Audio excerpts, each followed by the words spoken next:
Na aula passada, falamos sobre a relação entre currículo e cultura. Quais são os elementos da cultura que são selecionados pela escola e que são passados de uma geração a outra? E qual é o conceito, portanto, que deve ser utilizado sobre cultura para que a gente possa estabelecer essa relação? Vimos como o currículo é uma seleção no interior da cultura de uma sociedade. Vimos como aspectos do currículo ou conteúdos do currículo são incorporados e outros são, na verdade, deixados de lado. Quais são as interferências dessa sociedade ou dos grupos de poder na escolha de determinados conteúdos, de valores e de conhecimentos que devem ser passados de uma geração a outra. E observamos as demandas contemporâneas para o currículo da educação básica. Observamos, portanto, as discussões estabelecidas pelos educadores contemporâneos no Brasil sobre que elementos ou que conteúdos devem ser assimilados ou colocados no currículo da educação básica. Uma boa aula.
Olá, como vão? Estão entendendo bastante sobre currículo? Na nossa aula de hoje nós vamos abordar um outro tema vinculado a um tema maior da nossa disciplina, que é escola e currículo. Nós vamos trabalhar hoje sobre a perspectiva teórico-prática do currículo. Então, para que a gente possa começar a pensar na aula de hoje, nós vamos ao nosso para refletir. Inicialmente, então, eu proponho 3 questões para que vocês comecem a me acompanhar no decurso da aula e possam ir tirando as dúvidas e dialogando comigo. As questões são as seguintes. Primeiro, quais as atividades que você desenvolve em sala de aula do início ao fim de seu dia de trabalho? A segunda questão proposta, que relações essas atividades têm diretamente com o currículo? E, finalmente, então, você já consegue detectar isso?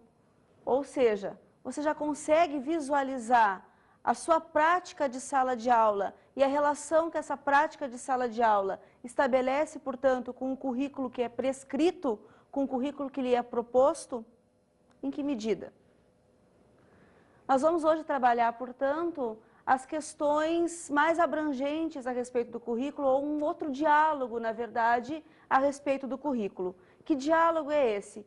É, na verdade, como é que se tem pensado uma outra proposta que vá de encontro com o modelo tecnicista, ou que vá fazer oposição, na verdade, ao modelo tecnicista, e também a própria sociologia do currículo. Então, o que a gente vai propor para a gente pensar hoje é o que significa a abordagem processual ou prática. Novamente, nós vamos ter como fonte de estudo, ou como início desse estudo a respeito desta abordagem processual ou prática, a Inglaterra. As propostas novamente partem de lá. Lembrem sempre, né, que esse é um foco interessante de estudo e de análise, é um lugar privilegiado onde inúmeras abordagens têm sido feitas a respeito do currículo. E nós vamos ter então uma figura, um pensador, que é o Stenhouse, que vai nos propor o que seria, na verdade, essa abordagem processual ou prática. Na verdade, é um diálogo, portanto, muito mais amplo do que é o currículo formado, o currículo organizado, e a sua aplicabilidade em sala de aula. É quase que como se ele estivesse nos propondo pensar que é possível tomar o currículo que nos é dado, que nos é prescrito, e a gente poder, então, trabalhar com esse currículo dentro de sala de aula. É um diálogo do professor com o currículo e do professor com o aluno, visto que há necessidades peculiares de cada lugar. O que a gente estabelece é uma relação diferencial, na verdade, né? Então, se sai de um currículo que poderia estar estagnado, né? E que poderia ser aplicado em qualquer lugar, e a gente acaba, então, dando vida, discutindo com a teoria e colocando esse currículo na prática. Essa abordagem do Stenhouse, na verdade, é um modelo alternativo para entender o currículo. Não é só ele, na verdade, que vai pensar a respeito do currículo, são diversos educadores que vão elaborar a questão curricular, ou pensar o currículo na perspectiva da prática. Alguns desses, né, nós já ouvimos falar em aulas anteriores. Por exemplo, o próprio Contreras, o Sacristã, são espanhóis, então a vertente espanhola que estuda as questões do currículo, e outros tantos ingleses, como por exemplo o próprio Goldstein. Então nós temos uma variedade de autores que na década de 70 e na década de 80 começam a reformular a perspectiva curricular. O que é importantíssimo nós dizermos de novo é que o professor vai assumir um papel bastante singular. A gente já comentou a respeito dessa noção que o professor tem que ter a respeito do currículo, mas mais do que isso, ele tem que ter uma noção do próprio aluno que ele está lidando. Se ele vai trabalhar com uma criança de 0 a 6 anos, ele tem que entender que aquele currículo foi preparado justamente para aquele tipo de público, para aquela idade. E esse professor tem que ter na sua formação uma bagagem que vá de encontro, que vá complementar essa questão do currículo. Então, a gente tem que entender que o papel do professor passa a ser, de acordo com essa perspectiva, extremamente fundamental.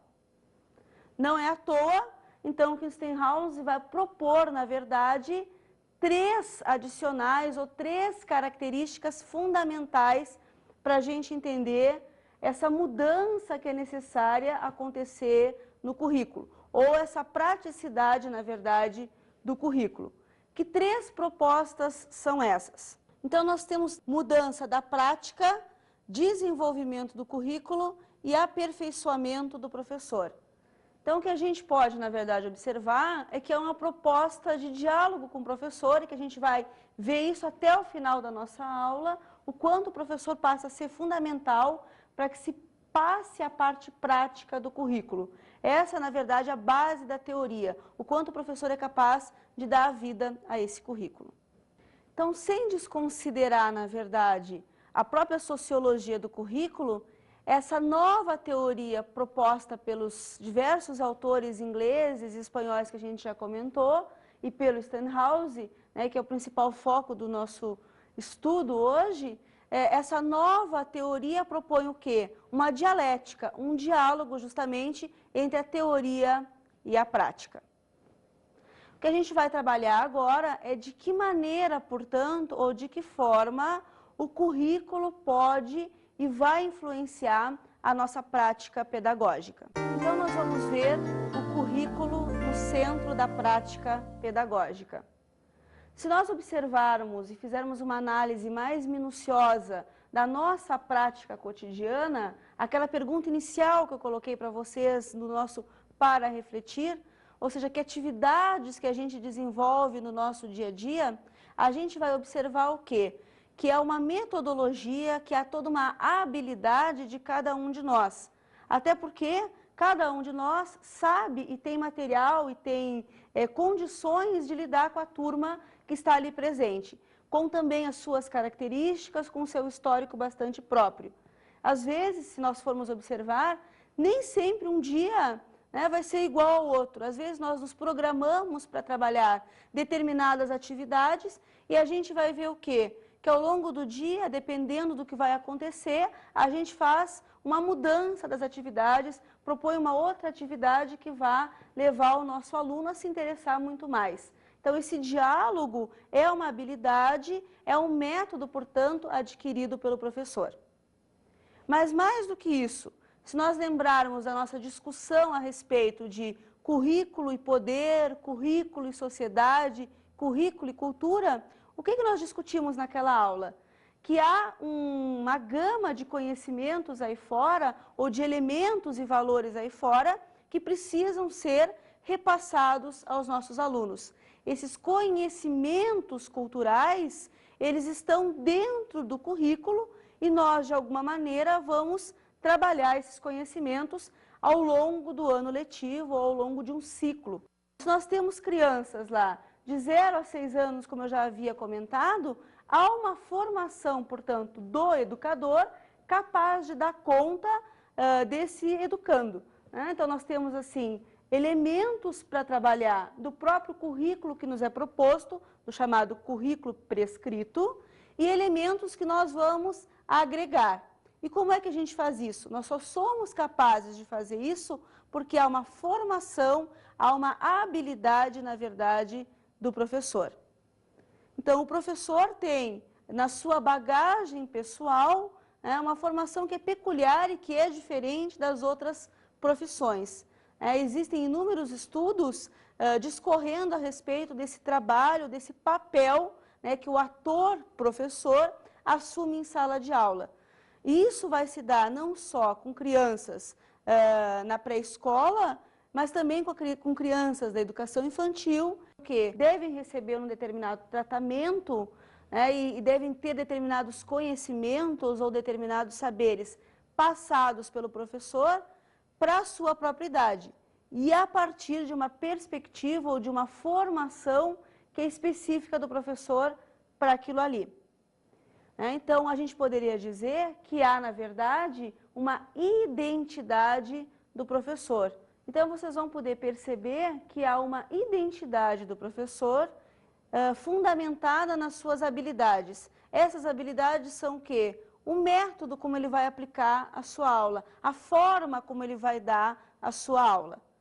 Para que a gente possa observar isso de uma maneira mais concreta, se nós formos pegar, vamos supor, a disciplina de História, nas séries que vão de 5ª a 8ª série, na matéria de 5ª a 8ª série, o professor ele vai discorrer nesses anos todos sobre toda a história do Brasil e sobre toda a história geral. Então, ele precisa dar conta disso de alguma maneira nessas séries. Então, há escolas que preferem justamente trabalhar a história do Brasil na 5ª e 6ª série e geral depois. Há outras que preferem o inverso. E há outras ainda, num diálogo com o professor, e é o que tem mais sido feito hoje em dia, a gente poderia dizer, que trabalham a chamada história integrada, quer dizer, 5ª e 6ª série, mesmo dando história geral, quando chega lá na era dos descobrimentos, jogam a história do Brasil para dentro do conteúdo e começam a dialogar.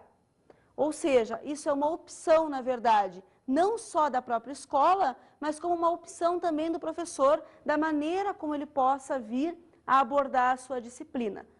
E dependendo, então, da sua formação pessoal, da instituição que ele formou, da sua bagagem pessoal, ele vai dando determinadas formas e características para esse conteúdo que deve ser passado. Muitas vezes, então, abolindo o livro didático, utilizando uma outra metodologia que não lança mão do livro didático, trabalhando com filmes, trabalhando com músicas. Quer dizer, há uma variedade de formas com que o professor pode vir a abordar a sua aula, a dar a sua aula. Então, é uma formação e uma identidade do professor e uma identidade com a matéria que ele leciona, com a formação dos seus alunos, que vai dar uma outra cara, na verdade, ao currículo. Nós vamos agora a um intervalinho e voltamos daqui a pouco.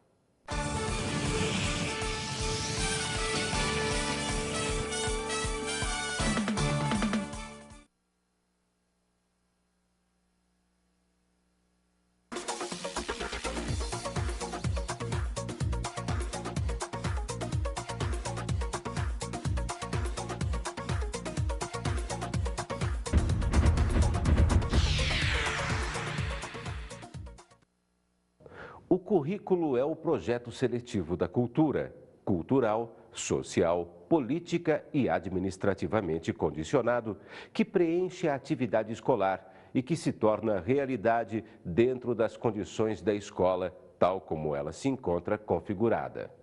José Gimeno Sacristã. Então, voltaram do intervalo? Ouviram então o que o Gimeno nos propõe? Na verdade, o que ele vai nos colocar ali? Que há para o currículo uma perspectiva processual. Portanto, nós vamos observar e trabalhar agora uma definição processual do currículo. A partir de uma análise do Gimeno, ou do Rimeno, como vocês quiserem falar, em cima de 3 aspectos fundamentais para que a gente possa compreender essa proposta do Gimeno para nós. Então, nós vamos ver agora que conteúdos do ensino que se constituem no projeto cultural para a escola.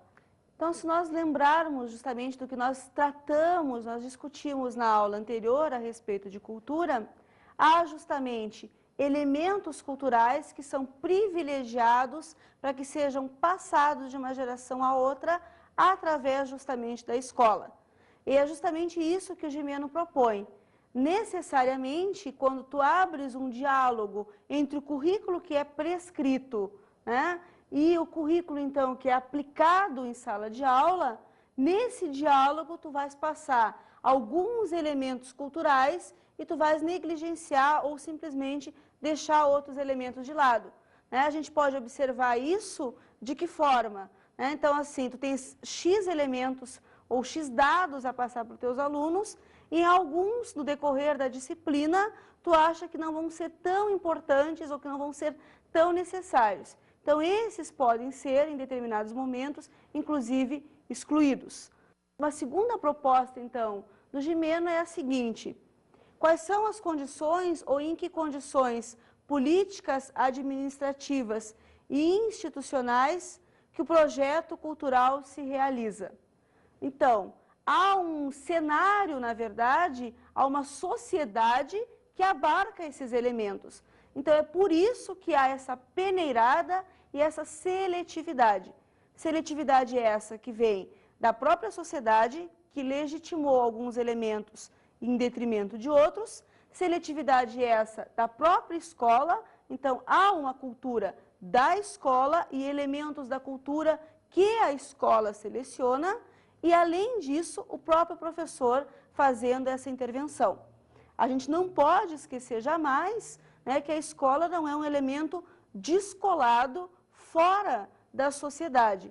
Por isso, há sim aspectos administrativos, políticos, etc., que são capazes de levar a escolha de alguns conteúdos em detrimento de outros. E, finalmente, um terceiro elemento, que é a forma com que cada instituição se encontra organizada, é onde o currículo realiza-se. Ou seja, a singularidade, na verdade, de cada escola. Então, como determinada escola se comporta, como determinada escola está preparada e em que condições essa escola está preparada, é que o currículo vai se efetivar. A gente não pode esquecer que uma escola que privilegia a questão humanista vai valorizar alguns conteúdos e não outros. Uma escola de caráter mais tecnicista, da mesma maneira, vai privilegiar alguns conteúdos e relegar outros conteúdos. Afora isso, a própria organização da escola, ou as condições materiais daquela escola. Né? Então, uma escola que não tem condições mínimas de deter materiais para que se possa valorizar determinados conteúdos, dialogar com determinados conteúdos, vai dar aos seus educandos uma formação diferente daquela escola que tem um aparelhamento melhor, como, por exemplo, uma biblioteca mais completa, um laboratório mais completo. Né? Então, são vários elementos congregados que vão efetivar ou fazer com que esse currículo seja acionado de uma determinada forma ou de outra.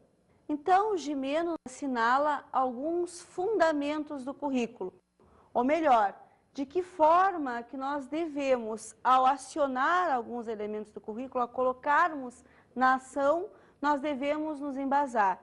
Então, há inúmeros trabalhos de filósofos, educadores, historiadores, no que diz respeito ao estudo da educação. É nessa gama de material teórico que o currículo, na verdade, ou a discussão a respeito do currículo vai se firmar e que tu vais acionar, né, ou tornar a ação possível a partir desse diálogo com a teoria. Então, não há como tu partires para a prática sem que tu te firmes na teoria. Esses são os fundamentos, portanto, do currículo.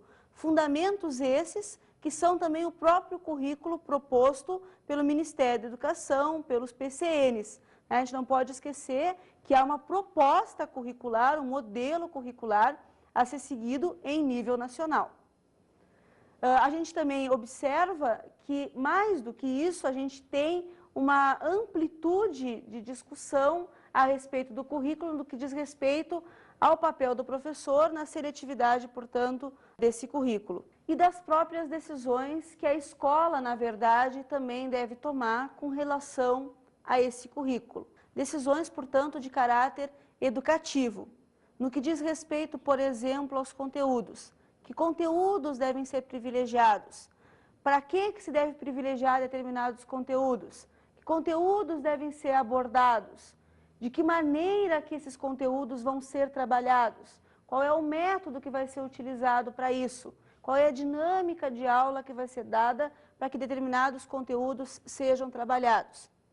Mais do que isso, a gente não pode esquecer que é um público, na verdade, que vai assimilar o que o professor está passando. Então, para quem nós estamos passando?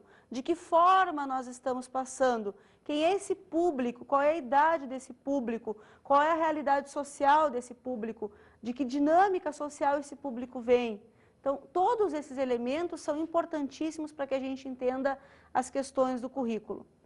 Se nós lembrarmos uma discussão que foi estabelecida também numa aula anterior, a respeito do que estava se propondo na Bahia desde a década de 80 e que se firmou na década de 90, que eram os estudos afro, né? A gente pode observar, portanto, que há uma peculiaridade da região a respeito de se dinamizar o currículo, né? Ou de se acionar outros elementos para dentro do currículo. Isso é extremamente importante. Quer dizer, houve um diálogo, né, da escola ou das escolas, dos professores, para tentar atender um determinado público. E isso é, portanto, o diálogo que o Gimeno propõe, né? Então, para quem nós estamos trabalhando, quais os conteúdos que nós estamos trabalhando e de que forma nós vamos efetivar determinados conteúdos em sala de aula.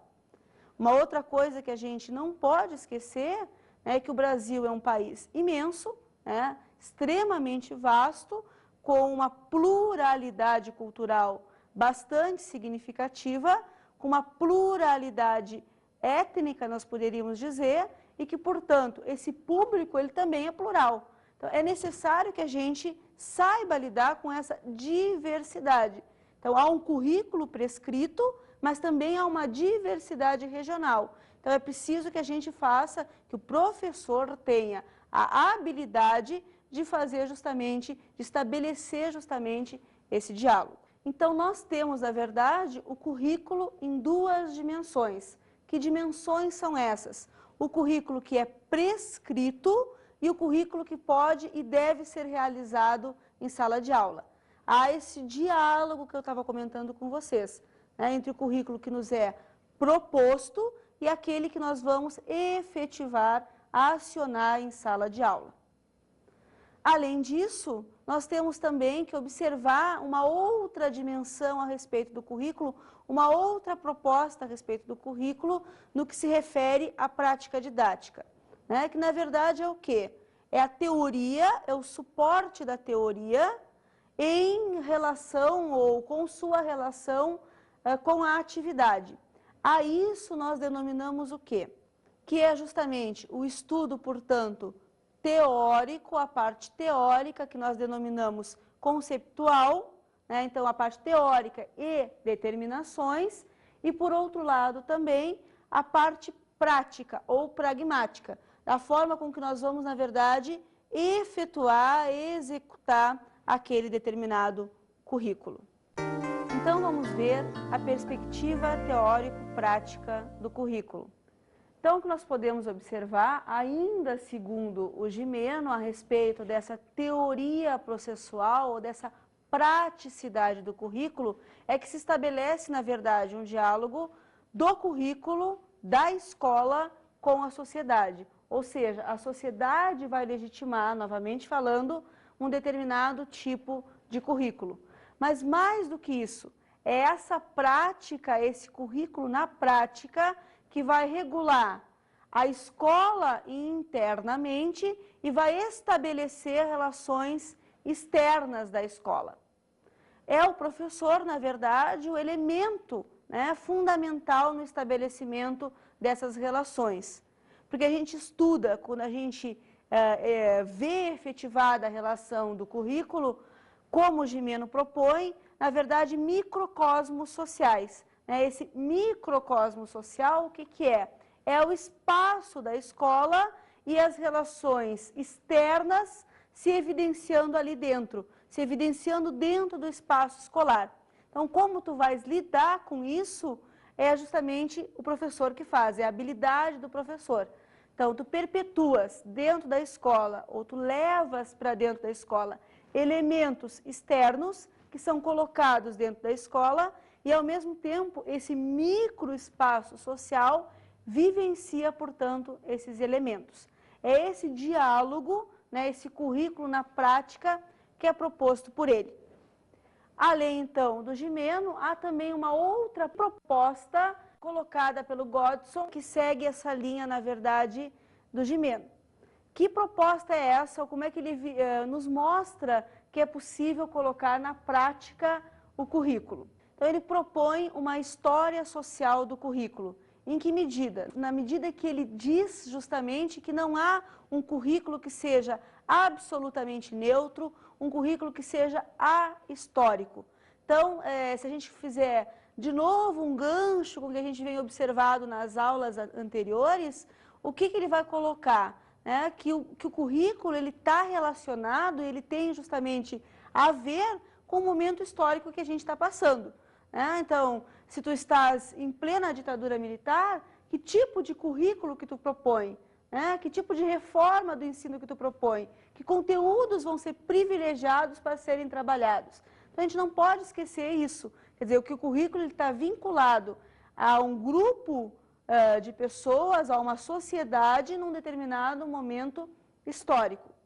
E que mais do que isso, as pessoas que vão trabalhar e que vão lidar com o currículo, seja na formulação desse currículo, como na ação desse currículo em sala de aula, que é o professor, ele tem, portanto, a sua formação pessoal, a sua bagagem pessoal, e ele vai levar para dentro de sala de aula ao trabalhar conteúdos do currículo.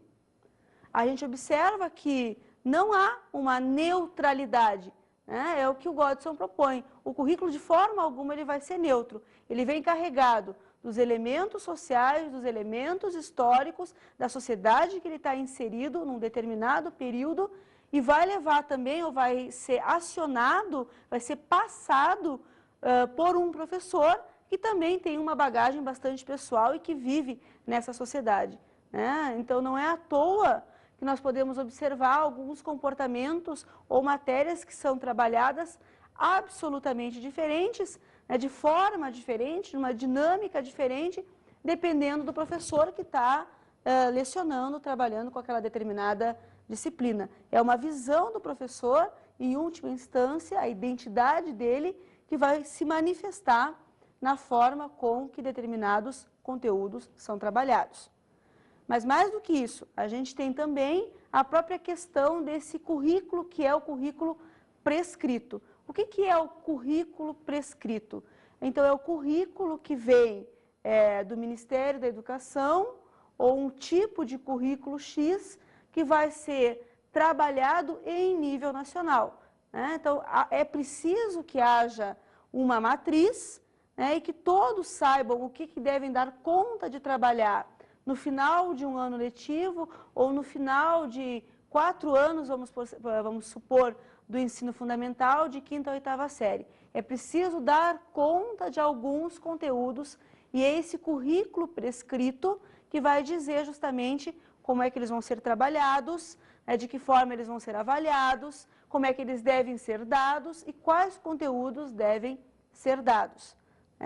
Extrapolando, então, o currículo prescrito, o professor vai dar vida a esse currículo prescrito e fazer, então, o chamado currículo da realidade, ou realizar ou efetivar esse currículo. Então, há um caráter, na verdade, simbólico e há um caráter prático desse currículo prescrito. Então, simbólico principalmente porque ele vem carregado, na verdade, de intencionalidade múltiplas, Então, desde o poder de quem elaborou, na verdade, determinado currículo, até na própria aplicabilidade de quem está aplicando esse currículo de caráter prescrito. E, além disso, ele também carrega em si elementos teóricos e conteúdos propriamente ditos. Dessa forma, o currículo ele passa a ser um instrumento importantíssimo de trabalho docente, um instrumento importante do professor em sala de aula. Então, mais do que um instrumento institucional, ele também é um instrumento, uma ferramenta do docente em sala de aula. Então, nós temos dois polos aí. Então, um polo levado em consideração pelo poder instituído, que organiza, portanto, esse currículo, que nos dá este currículo prescrito, e no outro polo, então, o professor em atuação em sala de aula. Então, vamos ver a apresentação formal do currículo. A gente pode observar que há quase que uma formação tecnolinear na elaboração do currículo. É como se ele tivesse uma receita, uma organização própria e que devesse, portanto, ser obedecida ou se estabelece daquela maneira que a gente deve analisar, avaliar e obedecer. De que forma que se dá isso? A gente pode ver, de um lado, os objetivos sendo propostos, anexados a esses objetivos estão os conteúdos a serem trabalhados, depois nós podemos observar que nos é colocada uma metodologia de como deve ser trabalhado os conteúdos para se atingir os objetivos e, finalmente, a avaliação, a tão dada avaliação ou problematizada avaliação, nós poderíamos dizer. Então, são 4 elementos que a gente observa nessa linearidade de formação do currículo. Voltando, conteúdos, objetivos, metodologia e avaliação. É justamente essa linearidade que é adotada no Brasil, quase que na mesma sequência, na década de 1980. Então, o Brasil vai buscar esse modelo, fazendo alguns ajustes, na verdade, à realidade brasileira, mas incorporando esse modelo de forma formal do currículo de caráter tecnolinear. Então, sendo esse um modelo fundamentado no planejamento. De que forma a gente observa isso? Desde a organização de uma teoria bastante pertinente, que vai fundamentar essa organização, e voltando aos elementos que já fazem parte dessa linearidade, que são os conteúdos, os objetivos, depois a gente vê, num último momento, a avaliação e essa grande bibliografia. Dessa forma, então, tu peneiras e colocas alguns elementos culturais que devem ser mantidos e acionados em sala de aula. Para isso serve o currículo, para alavancar ou para levar adiante alguns elementos culturais. A gente não pode esquecer de salientar que é importantíssimo esse diálogo que a gente tem observado nas últimas 2 décadas a respeito do currículo, porque é justamente esse diálogo que nos coloca à frente de propostas não só novas, mas diferentes. Então, essas propostas curriculares, elas nos colocam uma possibilidade de discussão, também de uma visualização de que propostas ou de que projetos culturais devem ser implantados nas instituições escolares. Então, vamos às nossas questões para refletir. A primeira questão que eu proponho para vocês é o que você entendeu sobre a abordagem processual do currículo. A segunda questão ele é eminentemente teórico? E, finalmente, como suas atividades diárias se relacionam com ele? Então, no início da aula, vocês pensaram justamente como eram as suas atividades em sala de aula, como é que era a atividade no seu dia a dia. E agora eu estou propondo para vocês que vocês façam justamente esse gancho, essa relação entre o currículo e como as suas atividades que vocês pensaram no início da aula estão relacionadas com esse currículo. Vamos às nossas dicas de estudo.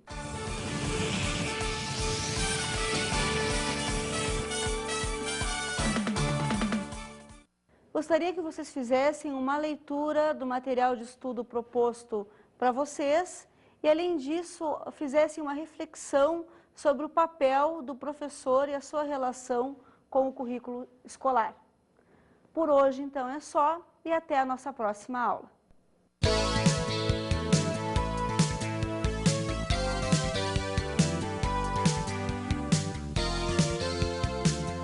Na aula de hoje, estudamos uma definição processual do currículo. Estudamos, portanto, as relações estabelecidas entre teoria e prática e que são propostas primeiramente pelo Stenhouse. Analisamos a perspectiva teórico-prática do currículo. Como Gimeno e Godson propõem esse diálogo estabelecido entre o currículo prescrito e o currículo efetivado em sala de aula. E qual o papel, portanto, de atuação do professor nessa relação? E estudamos a apresentação formal do currículo. Quais são os elementos que compõem o currículo de modelo tecnolinear? O que é colocado, portanto, para que ele se efetive? Objetivos, conteúdos, avaliação e metodologia. Até a próxima aula!